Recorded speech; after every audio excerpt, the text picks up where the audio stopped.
So what, if any, evidence is there in history that God is real?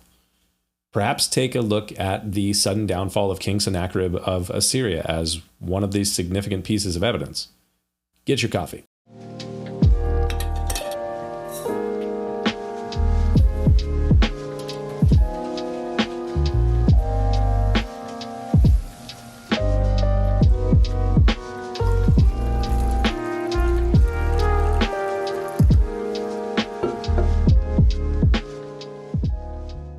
I was taller than my dad by the time I was about 12 years old.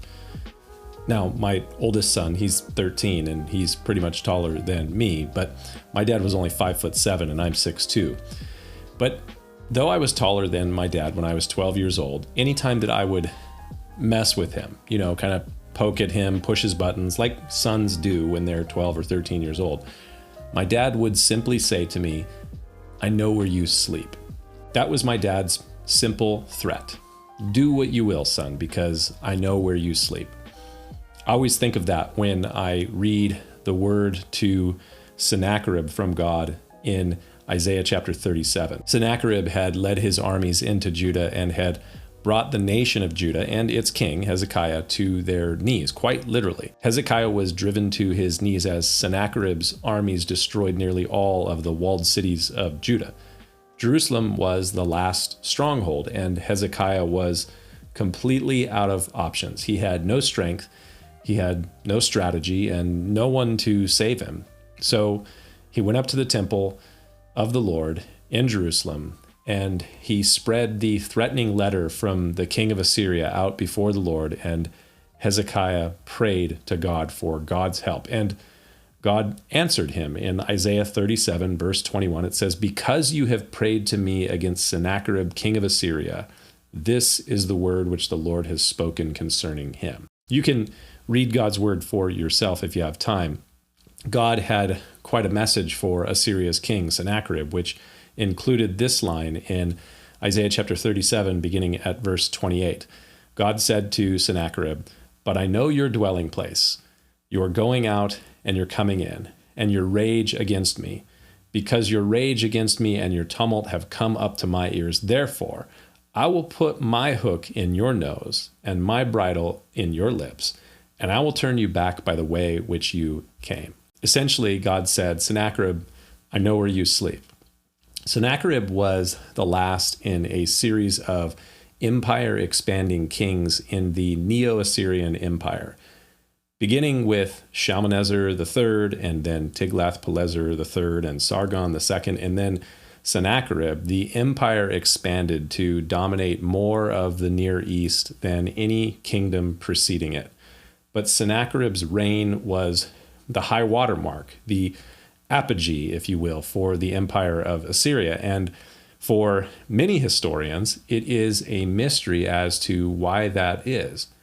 Why did Assyria experience a sudden decline after Sennacherib? There doesn't appear to be any clear earthly reason for the sudden decline of Assyria, beginning at about 700 BC.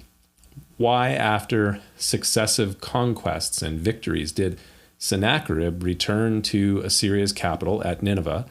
And why did he cease his military march? This is actually a question that scholars and historians are wrestling with even today. In fact, coincidentally, I happened upon a tweet thread from someone, I don't even know who this person is, but just last week it popped up in my Twitter feed on this exact issue.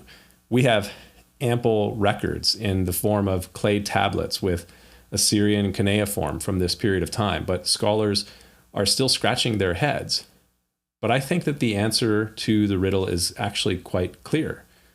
God said to Hezekiah during this period of time, "Do not be afraid of the words which you have heard, with which the servants of the king of Assyria have blasphemed me. Surely I will send a spirit upon him, upon Sennacherib, and he shall hear a rumor and return to his own land, and I will cause him to fall by the sword in his own land." And then to Sennacherib, God said, "I know your dwelling place. You're going out and you're coming in, and your rage against me.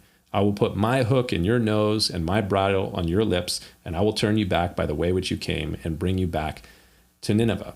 So it was that while Sennacherib's army surrounded Jerusalem in about 701 BC, preparing to besiege it, the angel of the Lord, it says in Isaiah 37, verse 36, the angel of the Lord went out and killed in the camp of the Assyrians 185,000. And when the people arose early in the morning, there were the corpses, all dead. The late Rabbi Nissan Mindel, he says that this actually happened on Passover, which would be pretty interesting. And after Sennacherib's army was decimated on the mountains of Jerusalem, just as God foretold, all the way back in Isaiah chapter 10, in Isaiah 37, verse 37, Sennacherib, king of Assyria, departed and went away and returned home, and he remained in Nineveh. Sennacherib was proud and boastful. He was a conqueror who loved to record his exploits, and his exploits are recorded on pillars of clay, some of them on these hexagonal clay pillars called prisms. And he records this period of his conquests. And you can find the translations of them online. If you just go online and search the Taylor Prism translation, then you'll find the translation of these. And in it, you will find the records of Sennacherib's victories over the cities of Hamath and Arpad and Sepharvaim and other 8th century city-states. And you will find also the record of Sennacherib's siege at Jerusalem over Hezekiah. Of course, you'll find no mention of him losing 185,000 soldiers at Jerusalem. In his pride, Sennacherib would never record such a loss. He simply writes that he sealed Hezekiah up like a bird in a cage and he levied a tribute upon him. And then, curiously, his conquests and his victories end. He returns back to Nineveh. He no longer continues his military march on any other cities after that point.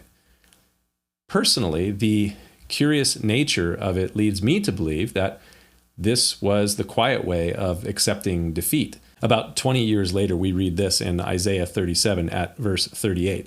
Now it came to pass, as Sennacherib was worshiping in the house of Nisroch his god, that his sons Adrammelech and Sharezer struck him down with the sword, and they escaped into the land of Ararat. And then Esarhaddon his son reigned in his place. God said, surely I will send a spirit upon him, and he shall hear a rumor and return to his own land, and I will cause him to fall by the sword in his own land. And that's exactly what happened. There have been a lot of questions about this rather peculiar situation. Why did Sennacherib return to Nineveh? Why did he stop his conquests? Why did his 2 sons kill him? What is all this all about?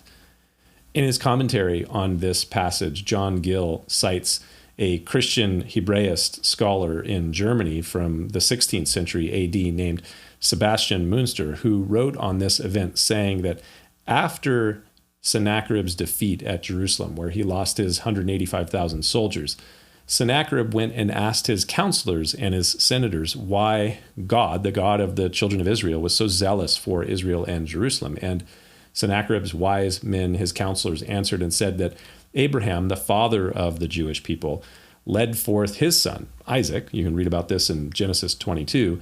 Abraham went and he was going to sacrifice his son Isaac to God. And from that point on, the God of the children of Israel was zealous for his people. And so he executed vengeance on the servants of Sennacherib. So Sennacherib decided, well, if that's the case, I will slay 2 of my sons. And maybe after that, God will love, prosper, and help me.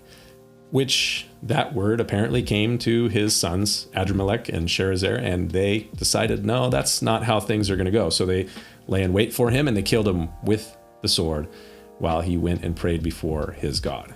Certainly, we don't know if that's exactly as it was, but I don't think it's any less plausible than the other answers for the sudden downfall of Sennacherib and Assyria after the siege of Judah.